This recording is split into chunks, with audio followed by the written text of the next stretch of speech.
নতুন জেলা, নতুন স্বপ্ন, নতুন আশা।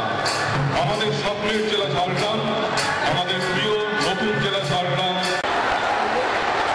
সবাইকে একটু উঠে দাঁড়ানোর জন্য অনুরোধ করছি। আপনারা দর্শক মন্ডলী যারা আছেন তাদের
আপনারা দেখেছেন কালকে আমাকে মিদনাপুর পশ্চিম জেলা থেকে আমাদের সহকর্মীরা বলছিলেন দিদি খাজনা নিয়ে প্রবলেম হচ্ছে, মানুষ খাজনা দিতে যায়, অনেকে এটাকে ঘোরায়।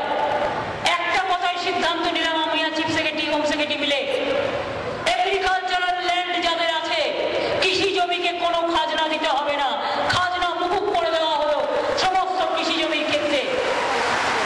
এটা আমার গ্রাম বেঁচে থাকবে, গ্রাম বেঁচে থাকলে তবেই আমরা বেঁচে থাকবো।